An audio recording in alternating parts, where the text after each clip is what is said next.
بسم اللہ الرحمن الرحیم وبہ نستعین وهو خیر ناصر و معین اما بعد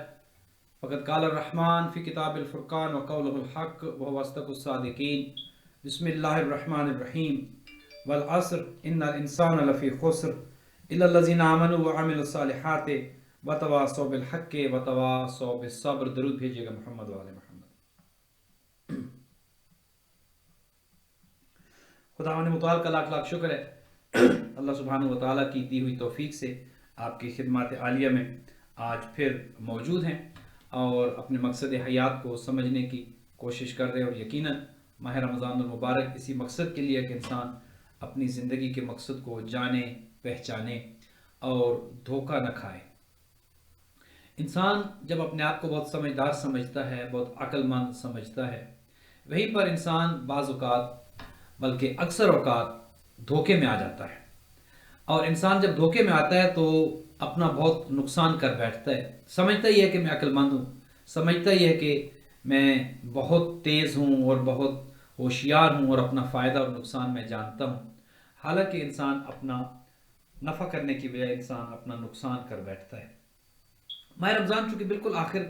آخری ایام میں آ چکا ہے، لہذا اب ہماری یہاں پر ضرورت یہ ہے اور اس امر کی ضرورت ہے کہ ہم اپنے فائدے اور اپنے نقصان کو پہچانیں اور کہیں شیطان مردود کے دھوکے میں نہ آ جائیں۔ جو بنیادی چیز آج آپ کی خدمت میں عرض کرنی ہے کہ ماہ رمضان سے ہم نے سیکھا کیا ہے۔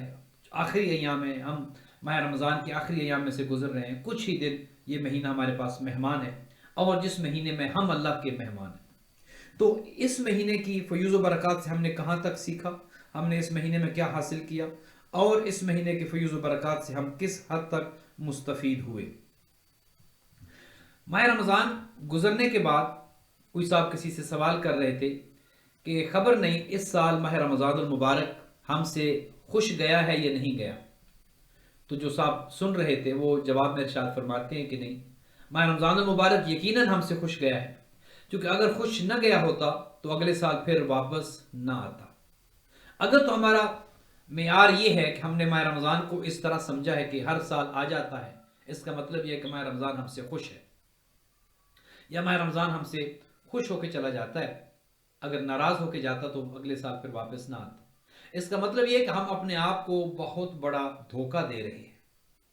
ہم اپنے آپ کو دھوکہ دے رہے ہیں، خود کو دھوکہ دے رہے ہیں۔ اور جو انسان خود کو بہت زیادہ سمجھدار سمجھتا ہے، بعض اوقات وہ اپنے آپ کو اتنا بڑا دھوکہ دے رہا ہوتا ہے کہ اسے خبر بھی نہیں ہوتی کہ وہ اپنے آپ کے ساتھ، اپنے خود کے ساتھ وہ کر کیا رہا ہے۔ ایک واقعہ آپ کی خدمت میں عرض کروں، بغداد کا ایک داروغہ تھا کہ جسے اپنی ہوشیاری پر بہت اعتماد تھا، وہ یہ سمجھتا تھا کہ اسے کوئی دھوکہ نہیں دے سکتا، اس سے ذہین کوئی نہیں ہے، اس سے چالاک کوئی دنیا میں ہے ہی نہیں۔ وہاں سے بہلول کا گزر ہوا، وہ یہ دعویٰ کر رہا تھا کہ میں دنیا کا سب سے عقل مند اور ہوشیار ترین آدمی ہوں، مجھے کوئی دھوکہ نہیں دے سکتا۔ تو بہلول بڑی جلدی اس کے پاس آئے اور کہتے ہیں کہ بھئی دیکھو، دھوکہ تو میں تمہیں دے سکتا ہوں، لیکن اب مسئلہ میرے ساتھ یہ ہے کہ میں اس وقت ہوں بہت جلدی میں کسی ضروری کام سے جا رہا ہوں، ورنہ تمہارا یہ دعویٰ تو میں جھٹلا دیتا۔ یہ جو تم کہہ رہے ہو نا کہ تمہیں دنیا کا کوئی بندہ دھوکہ نہیں دے سکتا، یہ تمہارا دعویٰ میں بہلول جھٹلا سکتا ہوں، لیکن مجبوری یہ ہے کہ میں اس وقت سخت مصروفیت میں ہوں اور کسی ضروری کام سے جا رہا ہوں، اگر کام نہ ہوتا تو پھر تمہارے اس دعوے کو میں… تو اس نے کہا کوئی بات نہیں، تم کام کر کے آ جاؤ۔ تو بہلول نے کہا کہ اچھا تھوڑی دیر انتظار کرو، میں اپنا کام کر کے آتا ہوں، کام کر کے آ کے تمہیں دھوکہ دیتا ہوں اور میں دیکھتا ہوں کس طرح تمہیں دھوکے میں نہیں آتے۔ بہلول وہاں سے گزر کے چلے گئے اور وہ بہلول کا انتظار کرنے لگا۔ 1 گھنٹہ، 2 گھنٹے، 3 گھنٹے انتظار کرتا رہا۔ بہلول وہاں سے چلے گئے، اپنے کسی کام واپس نہیں آئے۔ بہت دیر کے بعد جب واپس آئے تو اس نے کہا کہ میں یہ سمجھا تھا کہ مجھے کوئی دھوکہ نہیں دے سکتا، تو مجھے تو دھوکہ تو تم نے دے دیا، تم مجھے یہ کہہ کر گئے تھے کہ تم آؤ گے اور تم جان بوجھ کے نہیں آئے، گویا دھوکہ تو تم نے مجھے وہیں دے دیا تھا اور میں تمہاری بات میں آ گیا، گویا تمہارے دھوکے میں آ گیا۔ ہمارے ساتھ بھی یہ ہوتا ہے، اکثر اوقات ہم یہ سمجھ رہے ہوتے ہیں کہ ہمیں کوئی دھوکہ نہیں دے سکتا، ہم بہت عقل مند ترین انسان ہیں، بہت ذہین ترین ہیں اور ہمیں کوئی نقصان نہیں پہنچا سکتا، ہم بہت کامیاب جا رہے ہیں۔ حالانکہ ہم یہ نہیں دیکھ رہے ہوتے کہ ہم اپنا نقصان خود کر رہے ہیں، اپنے آپ کو ہم دھوکہ خود دے رہے ہیں، ہماری زندگی گزر رہی ہے، ماہ رمضان گزر رہا ہے، ماہ رمضان کے بعد دیگر مہینے گزر جائیں گے، شبیں گزر رہی ہیں، دن گزر رہے ہیں۔ کبھی ہم نے بیٹھ کے سوچا ہے کہ ان شبوں میں، ان دنوں میں نے کیا کیا ہے؟ جیسے کہ ایک بزنس مین سال کے آخر میں بیٹھ کر اپنا حساب کرتا ہے، اکاؤنٹنگ کرتا ہے، دیکھتا ہے کہ میں کیسا بزنس کر رہا ہوں، فائدے کا بزنس کر رہا ہوں یا نقصان کا بزنس کر رہا ہوں۔ کیا ایک انسان کو یہ نہیں بیٹھنا چاہیے زندگی میں کبھی ایک دفعہ بیٹھ جائے؟ ویسے تو ہر روز بیٹھنا چاہیے، ہر روز انسان اپنا محاسبہ کرے کہ میرا آج کا دن کیسا گزرا، میری زندگی کس ڈائریکشن میں جا رہی ہے، میری زندگی کس سمت میں جا رہی ہے، اور میں کیا کر رہا ہوں، کیوں آیا تھا اور میں کیا کر رہا ہوں۔ لیکن بدقسمتی یہ اور افسوس یہ ہے کہ ہم اپنے آپ کو دھوکہ دیتے ہیں، اور یہ دنیا کے جس کے لیے ہم مرے چلے جا رہے ہیں، یہ دنیا کی جس کو کمانے کے لیے، یہ دنیا جس کو پانے کے لیے، یہ دنیا جس کی سہولتوں اور آرائش اور آرام کے لیے ہم پوری زندگی لگا دیتے ہیں، یہ دنیا خود دھوکے کا سامان ہے۔ یہ دنیا کی جس کو حاصل کرنے کے لیے ہماری آنکھوں پہ گویا پٹی باندھ دی جاتی ہے، اور ہم اس عارضی چیز، ایک ایسی چیز کی جس نے کبھی ہمیشہ ہمارے ساتھ نہیں رہنا، اس کے حصول کے لیے ہم پوری زندگی لگا دیتے ہیں۔ گویا یہ سب سے بڑا دھوکہ ہم اپنے آپ کو یہ دیتے ہیں کہ ہم دنیا کے بندے بن جاتے ہیں، دنیا کے غلام بن جاتے ہیں، اور دنیا کے حصول کے لیے ساری زندگی گویا کہ مرتے دم تک دنیا کے پیچھے ہم دوڑ رہے ہوتے ہیں، اور ہوتا یہ کہ دنیا پھر بھی ہمارے ہاتھ نہیں آتی۔ قرآن حکیم تو سورہ مبارکہ انعام میں یہ ارشاد فرماتا ہے وَمَا الْحَيَاةُ الدُّنْيَا إِلَّا لَعِبٌ وَلَهْوٌ،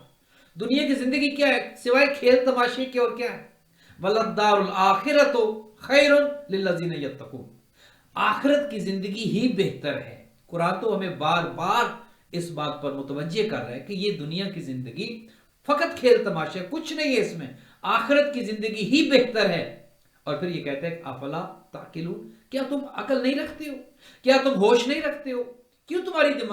دماغ پہ گویا پردہ پڑ گیا، تمہاری آنکھوں پہ پٹی باندھ دی گئی ہے، تمہیں کچھ نظر نہیں آتا؟ ایک عقل مند انسان کہ جو ذرہ برابر اپنا فائدہ اور نقصان جانتا ہو، وہ یہ سمجھ سکتا ہے کہ یہ دنیا کے جس کے لیے میں سب کچھ کر رہا ہوں، اور جس دنیا میں نے ہمیشہ کے لیے رہنا، اس کے لیے میں کچھ بھی نہیں کر رہا، تو میں کیا کر رہا ہوں؟ اس کا مطلب یہ ہے کہ یہ زندگی جیسے کہ ایک بزنس مین اپنا نفع و نقصان دیکھتا ہے اور ایویلویٹ کرتا ہے کہ میں منافع کی زندگی گزاروں یا نقصان کی، اس کو پتہ چل جاتا ہے۔ یقین مانے اگر آج ہم بیٹھ کر اپنا تجزیہ کریں، تحلیل کریں، اور دیکھیں کہ ہماری زندگی کس ڈائریکشن میں جا رہی ہے، اور دنیا میں ہم نے کتنا رہنا ہے، آخرت میں ہم نے کتنا رہنا ہے، جس میں جتنا رہنا ہے کیا اس کے لیے اتنی محنت کر رہے ہیں؟ ایک عقل مند آدمی جتنا جہاں پر رہنا ہوتا ہے اس کے لیے اتنی محنت کرتا ہے۔ جہاں پر ہم نے 60-70 سال کے لیے رہنا ہے، یہاں کے لیے تو ہم پوری زندگی لگا دیتے ہیں، اور جہاں پر ہم نے ہمیشہ رہنا ہے وہاں کی ہمیں فکر ہی کوئی نہیں۔ ماہ رمضان المبارک اسی سوچ کے بیدار کرنے کا مہینہ ہے، انسان کو جھنجھوڑنے کا مہینہ ہے، انسان کو خواب غفلت سے جگا دینے کا مہینہ ہے، کہ انسان جاگ جائے اور سمجھ لے کہ وہ کیوں آیا ہے، اس پر کس کس کے حقوق ہے، بندوں کے حقوق کی طرف متوجہ ہو جائے، خدا کے حقوق کی طرف متوجہ ہو جائے، اپنے آپ کو پہچان لے۔ علامہ اقبال نے کیا خوب کہا تھا اپنے آپ کو پہچاننے کے حوالے سے کہ حسن بے پرواہ کو اپنی بے نقابی کے لیے ہوں اگر شہروں سے بن پیارے، تو شہر اچھے کے بن، اپنے من میں ڈوب کر پا جا سراغ زندگی، تو میرا نہیں بنتا نہ بن، اپنا تو بن۔ اپنا اگر انسان بن جائے، اپنا فائدہ اگر انسان کو، ویسے تو انسان خود غرض واقع ہو گیا، اپنا فائدہ اس کو بہت عزیز ہے، اگر انسان اپنا ہی فائدہ اپنے سامنے رکھ لے تو اپنا فائدہ تو وہ فائدہ ہے کہ جو نہ ختم ہونے والا ہے۔ انسان کو یقیناً اس کی نظر ہوتی ہے کہ وہ کبھی نقصان اس کو نہ ہو، کبھی اس کو خسارہ نہ ہو، اور فائدہ ہی فائدہ ہو۔ لہٰذا اگر انسان فائدہ ہی فائدہ چاہتا ہے تو یہ سوچے بیٹھ جائے، اور ماہ رمضان اسی سوچ کو اجاگر کرنے کا مہینہ ہے کہ انسان سوچے کہ میں کیا کر رہا ہوں، کس طرف جا رہا ہوں۔ اب چونکہ ماہ رمضان المبارک کے بالکل آخری دنوں میں ہے، یہاں پر کوئی ہم نے ریپ اپ کرنا ہے، جو آپ کی خدمات میں ہم نے گزارشات پیش کی، مہینہ ختم ہونے کو جا رہا ہے۔ اب ہم نے جو کچھ گفتگو کی، جو کچھ ہم نے دیکھا، جو کچھ ہم نے پڑھا، جتنا استغفار ہوا، جتنی دعائیں ہوئیں، جتنا ذکر ہوا، اذکار ہوا، تلاوت ہوئی، جو کچھ ہوا، اب ہم نے یہ سارا گویا یوں سمجھیے کہ ایک پرسکرپشن تھا،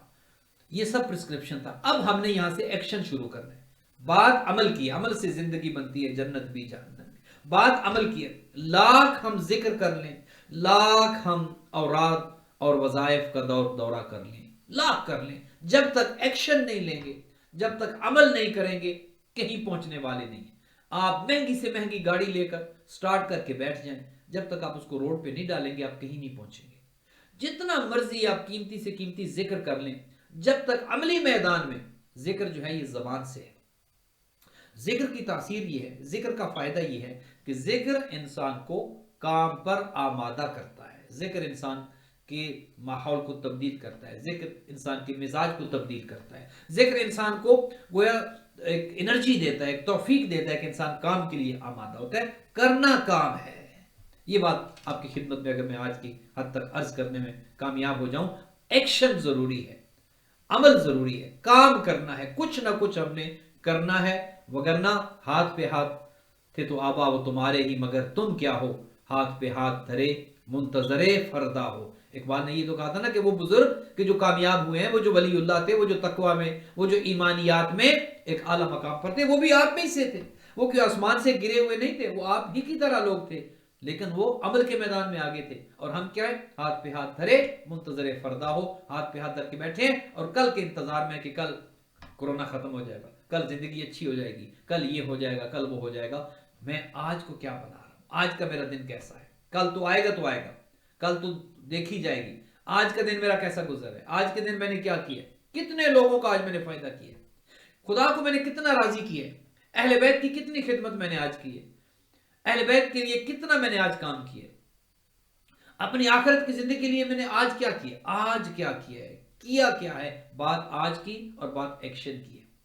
کل کی انتظار میں اور کل کے انتظار میں، اور زندگی بہت بڑی ہے، اگر اس انتظار میں ہم بیٹھے رہیں گے، ابھی تو بہت رمضان آئیں گے، تو ابھی بہت شبہ قدر بھی آئیں گی، عبادت بھی کر لیں گے، استغفار، مولانا جوانی ہے، ذرا کچھ کھانے پینے دیں، ذرا کچھ عیش و عشرت کرنے دیں، کیا خبر آپ کو اگلا رمضان ملے یا نہیں ملے، کیا خبر میری زندگی میں، آپ کی زندگی میں اگلا ماہ رمضان آئے یا نہ آئے، ایک سیکنڈ کا، ایک لمحے کا، ایک پل کی خبر نہیں ہے۔ ہم کیوں اپنے آپ کو دھوکہ دے رہے ہیں، کیوں ہم اپنے آپ کو لوگوں کی خدمت کے لیے حاضر نہیں کر رہے، خدا کے لیے اپنے آپ کو، چونکہ یہ پیکج ہے۔ ایک چیز میں اکثر اس پر میں زور دیتا ہوں، اور اس چیز پر میرا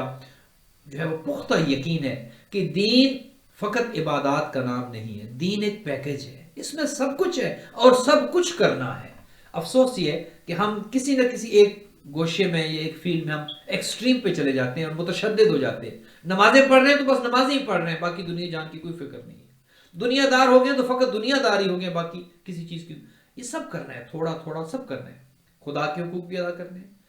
اہل بیت کے حقوق بھی ادا کرنے ہیں، اپنے گھر والوں کے، بچوں کے، اولاد کے، بیوی کے، ماں باپ کے، بیلنس رکھنا ہے، مخلوق خدا کے، اپنے بہن بھائیوں کے، اپنے پڑوسیوں کے، سب کے حقوق کو بیلنس اگر ہم نے کر لیا، یہ کامیابی ہے۔ پھر وہ انسان جو قرآن کہتا ہے کہ والعصر ان الانسان لفی خسر، یہ انسان پہ اس خسارے میں نہیں ہوگا، کہ جو بیلنس رکھ لے گا، یہ بھی نہیں کہ انسان اتنا عبادت میں آگے چلا جائے یا سب ایکسٹریم پر جو ہے وہ جانے کی ضرورت نہیں ہے۔ آپ اگر اعتدال رکھ لیں، خیر الامور اوسطھا، بہترین انداز جو ہے وہ میانہ روی ہے، درمیانی، ضروری نہیں کہ آپ بہت زیادہ سجدے کریں تبھی خدا خوش ہوگا، اور ضروری نہیں کہ آپ پوری دولت رائے خدا میں لٹا دیں پھر ہی خدا کو، نہیں، بیلنس رکھیں، نمازیں بیلنس رکھیں، عبادت ہے بیلنس کریں، قرآن کریم کی تلاوت ہے، ضروری نہیں کہ بس سارا دن قرآن ہی پڑھ رہے ہیں اور آپ کچھ نہیں کر رہے، نہیں، ہر کام میں بیلنس رکھیں۔ اگر ہم یہ کام کرنے میں کامیاب ہو جائے، اپنی زندگی کو اگر ہم بیلنس رکھ لیں، دنیا کے کام بھی کریں،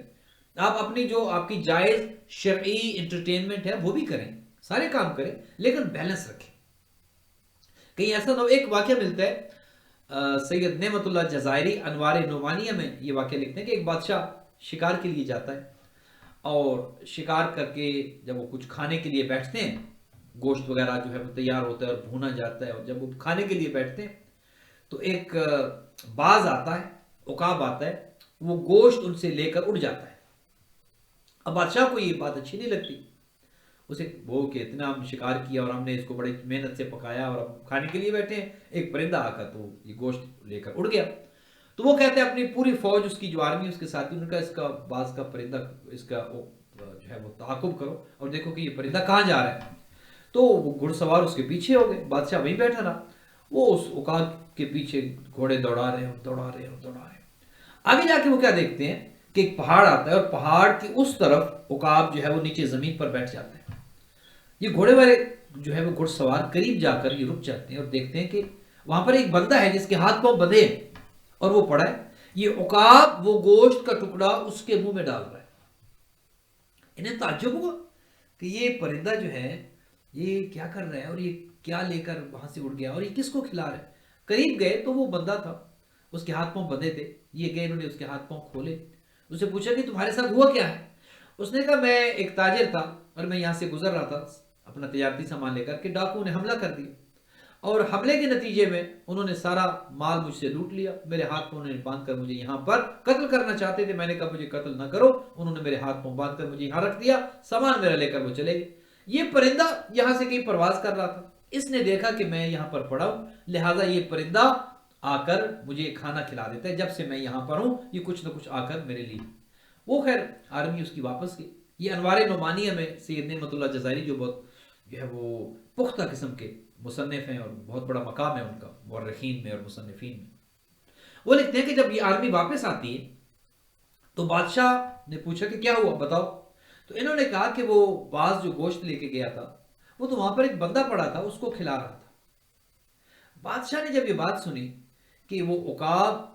کتنا خیال رکھ رہا تھا ایک انسان کا، ایک پرندہ ہو کر، اشرف المخلوقات نہیں ہے، اشرف المخلوقات تو میں ہوں، آپ ہیں۔ بادشاہ نے جب یہ سوچا کہ ایک پرندہ ہو کر انسان کا اتنا درد اس کے دل میں ہے، اتنا درد ایک پرندے کے دل میں انسانیت کا ہے، تو بادشاہ نے پوری اپنی بادشاہی چھوڑی۔ اس نے کہا جی بادشاہی میں وہ مزہ نہیں ہے جو مزہ آپ کو انسانیت کی خدمت کے بعد حاصل ہوتا ہے، جو کسی کی خدمت کر کے، کسی کے دل کو چین دے کر، کسی کے دل کو سکون دے کر جو آپ کو مزہ آتا ہے، وہ مزہ بادشاہی میں نہیں ہے۔ تو سید نعمت اللہ جزائری لکھتے ہیں کہ اس نے بادشاہی چھوڑ دی، پوری حکومت، اس نے کہا یہ اس میں تو کوئی مزہ نہیں ہے، مزہ یہ ہے میں کسی انسان کے دل کو خوش کروں، اس کے بعد جو مجھے سکون ملے گا، اس کے بعد جو میں کسی بھوکے کو کھانا کھلا دوں، کسی ایسے کو کہ جس کے پاس اچھا لباس نہ اسے لباس لے دوں، کسی یتیم کے سر پر ہاتھ رکھ دوں، کسی کو کتابیں لے دوں، کسی کے لیے اسکول کی فیس ادا کر دوں، کچھ کر دوں، جتنا میری توفیق ہے، جتنا میرے خدا نے مجھے دیا ہے، جتنا اللہ سبحانہ و تعالیٰ کی دی ہوئی طاقت میرے پاس ہے، اگر ہم یہ سب کچھ کر لیتے ہیں، خدا کے حقوق بھی اپنی جگہ پر ہم ادا کر رہے ہیں، اہل بیت کے حقوق اپنی جگہ پر ہم ادا کر رہے ہیں، اور حقوق الناس جو بندوں کے، جو مخلوق کے حقوق ہیں، یقین مانیے یہ پورا ایک پیکج ہے۔ اگر اس پیکج پر ہم عمل کرنے کے قابل ہو جاتے ہیں اور اس کو ہم بیلنس رکھ لیتے ہیں، اور یہ پھر آپ کی خدمت میں عرض کر دوں یہ مشکل نہیں ہے، اگر مشکل ہوتا تو خدا دین کبھی بھی انسانیت کے لیے پسند نہ کرتا۔ خدا نے کیوں کہا کہ ان دین عند اللہ الاسلام، میرے نزدیک پسندیدہ دین اسلام ہے، چونکہ اسلام میں تشدد نہیں ہے، اسلام میں متشدد ہونا نہیں ہے، اسلام میں ایکسٹریم پہ جانا نہیں ہے، اسلام میانہ روی کا درس دیتا ہے، اسلام درمیانی راستے پر چلنے کا درس دیتا ہے، اسلام یہ بھی نہیں کہتا کہ بس ہر وقت ہاتھ میں تسبیح لے لو۔ امیر المومنین نے جب ظاہری خلافت میں آئے تھے اور دیکھا تھا جب خطبہ دے رہے تھے تو بڑے بڑے داڑیوں والے اور بڑی بڑی تسبیحیں ان کے ہاتھوں میں تھی، وہ بیٹھے تسبیحیں پڑھ رہے تھے، تو مولا نے پوچھا کہ کون ہے یہ لوگ، انہوں نے کہا یار یہ بڑے دیندار لوگ ہیں اور ہماری کمیونٹی کے بڑے ریسپیکٹڈ لوگ ہیں۔ تو مولا نے کہا اچھا یہ کیا کرتے ہیں، انہوں نے کہا یار یہ کچھ نہیں کرتے، بس مسجد میں بیٹھے رہتے ہیں اور استغفار کرتے ہیں اور درود پڑھتے ہیں اور بس یہ تسبیح پڑھتے رہتے ہیں۔ تو مولا نے کہا اچھا یہ کھاتے کہاں سے، کہا یہ محلے کے لوگ ہیں، مسجد کے آس پاس کے لوگ ہیں، وہ ان کو کھانا بھجوا دیتے ہیں، چونکہ یہ بڑے نیک اور متقی لوگ ہیں، لہذا محلے والے ان کا خیال رکھتے ہیں۔ تو روایت یہ کہتی ہے کہ مولا کو یہ بات سننے کے بعد اچھا نہیں لگا، مولا کو گویا جلال آ گیا اور کہا کہ اٹھاؤ ان کو، یہ جو مقدس بن کے بیٹھے ہیں اٹھاؤ ان کو مسجد سے، اور ایک کہو کہ جاؤ مزدوری کرو، جاؤ محنت کرو، جاؤ کام کرو۔ اسلام اس چیز کا نام نہیں ہے کہ فقط مصلی عبادت پر بیٹھ جائیں اور بس اللہ اللہ کریں، اللہ کو اللہ اللہ ایسا پسند نہیں ہے، اور خدا یہ بھی نہیں چاہتا کہ ہم اگر کام کر رہے ہیں تو 12 کیا 18 گھنٹے کام کر رہے ہیں اور نہ خدا یاد ہے، نہ رسول یاد ہے، نہ مجلس یاد ہے، نہ جشن یاد ہے، نہ استغفار یاد ہے، نہ دعا یاد ہے، نہ درود، کچھ نہیں ہے، بس دنیا کے پیچھے ایک شفٹ کر کے آئے دوسری شفٹ میں بھاگ رہے ہیں، وہاں سے آئے ادھر بھاگ رہے ہیں۔ خدا کو ایسا بنیادی جو فلسفہ ہے وہ یہ بیلنس رکھ رہے ہیں۔ اگر ہم نے اس کو بیلنس کر لیا اور ماہ رمضان کا یہ درس ہماری سوچ میں آ گیا، ہماری سمجھ میں آ گئی، یہ بات ہمیں سمجھ آ گئی کہ ہم نے بیلنس رکھنا ہے، کوئی بہت بڑا مشکل کام ہم نہیں کرنے جا رہے۔ اگر اتنا مشکل ہوتا تو خدا کبھی ہمارے لیے اس دین کو منتخب نہ کرتا، اگر خدا نے یہ دین ہمارے لیے چنا ہے اس کا مطلب ہی آسان ہے، اور ہم نے ایکسٹریم پہ نہیں جانا، متشدد نہیں ہونا، ہم نے بیلنس رکھنا ہے۔ کم از کم 5 وقت کی نماز تو پڑھ سکتے ہیں آپ، اگر 1000 رکعت مولا علی کی طرح نہیں پڑھ سکتے، آپ اگر مولا علی کی طرح ساری دنیا رائے خدا میں نہیں لٹا سکتے، آپ اگر ہر روز روزہ نہیں رکھ سکتے، کم از کم سال میں 365 دنوں میں 30 دن تو رکھ سکتے ہیں۔ 365 دنوں میں 30 دن روزہ رکھنا کون سی قیامت آ جاتی ہے؟ 24 گھنٹوں میں 5 وقت کی نماز پڑھنا کون سی قیامت آ جاتی ہے؟ یہ چھوٹی چھوٹی چیزیں ہیں، اگر یہ آہستہ آہستہ ہم کرنا شروع کر دیتے ہیں، یقین کریں ہمیں ہمت بھی آئے گی، ہمیں طاقت بھی آئے گی، صلاحیت بھی آئے گی، اور پھر خدا کی توفیق بھی شامل آ گئی، اور انسان اسی طرح اس کے درجے بلند ہوتے ہیں، اسی طرح انسان تقوی کی منازل طے کرتا ہے، اسی طرح انسان کمال کی طرف جاتا ہے۔ یہ ہمارے جو بڑے بڑے بزرگان ہیں، ہمارے مراجع کرام ہیں، ہمارے متقی اور عرفاء ہیں، یہ کیسے بن گئے؟ آیت اللہ تقی بہجت اوپر سے تو نہیں آئے،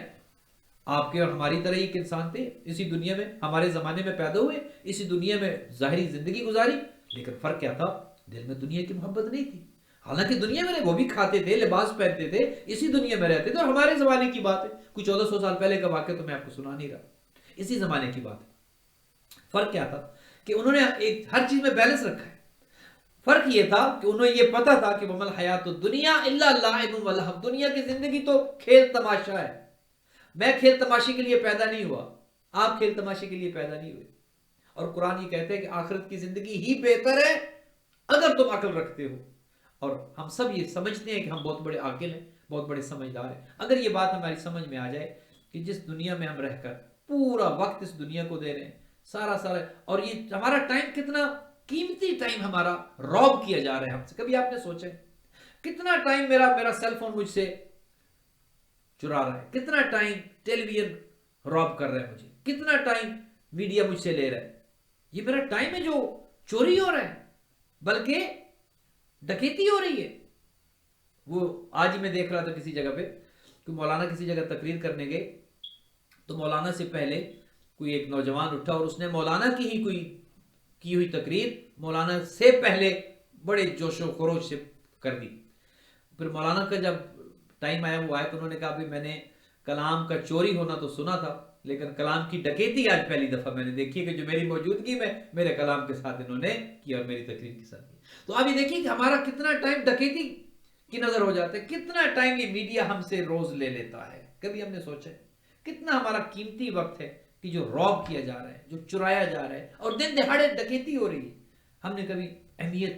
ہمیں اس کی اندازہ ہی نہیں ہوتا، کبھی ہم نے سوچا ہی نہیں ہے کتنا زیادہ ٹائم یہ ٹی وی مجھ سے لے رہا ہے، کتنا زیادہ ٹائم یہ فضولیات مجھ سے لے رہی۔ اگر ہم یہ سب مینج کر لیں اور بیلنس کر لیں، اب دیکھیں ٹی وی دیکھ کے، خدا نہ خواستہ ہم یہ نہیں کہتے کہ اب سب کچھ چھوڑ دیں اور بس اللہ اللہ کریں، بیلنس کریں ہر چیز کے لیے۔ آپ تھوڑا سا اپنے آپ کو، اور امیر المومنین نے اپنی وصیت میں یہی کہا تھا، اُسیکم بتقوی اللہ ونظم امرکم، کہ میں تمہیں تقوی کی وصیت کرتا ہوں، اور اپنے کاموں میں نظم پیدا کرو، آرگنائز کرو، مینج کرو، ایک ترتیب اپنے کاموں میں پیدا کرو، ہر کام کے لیے وقت مخصوص کرو۔ خدا یہ نہیں کہتا کہ سارا دن مجھے دو، خدا تو کچھ لمحے مانگتا ہے، اگر وہ کچھ لمحے بھی میں خدا کو نہیں، اور خدا کو کیا دوں نا، وہ تو بھی اپنے لیے میں نے کرنا، اگر وہ کچھ لمحے بھی میں قربتاً اللہ نہیں نکال رہا، اور جو کچھ لمحے نکال بھی رہا ہوں، خدا نہ خواستہ وہ ریاکاری کی نظر ہو جاتے ہیں، وہ اگر میری خود پسندی کی، خود نمائی کی نظر ہو جاتے ہیں، تو وہ بھی کیا، سب ضائع ہو گیا۔ لہٰذا آپ کی خدمت میں انتہائی عاجزانہ گزارش یہ کرنی ہے کہ آخری ایام میں اب ہم نے ایکشن پلان بنانا ہے۔ آئندہ کے جو دن ہیں ہم نے سوچنا ہے کہ ماہ رمضان المبارک ادھر ختم ہو، عید کا دن جب آئے تو ہم نے خوشی کیسے خوشی منانی؟ کیا یہ خوشی منانی ہے کہ روزے ختم ہو گئے،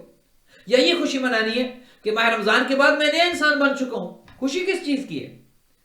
انسان کی سوچ ہے نا کہ انسان کیوں خوشی منا رہا ہے۔ عید کے دن آپ خوش ہوتے ہیں اور خوش ہونا چاہیے، الحمدللہ عید کے دن آپ خوش ہوں، اچھا لباس پہنیں، آپ نماز عید پڑھیں، آپ اچھی غذا کھائیں، آپ اچھا لباس پہنیں، آپ خوش ہوں، مٹھائیاں تقسیم کریں، کھائیں کھلائیں، بہت اچھی بات ہے۔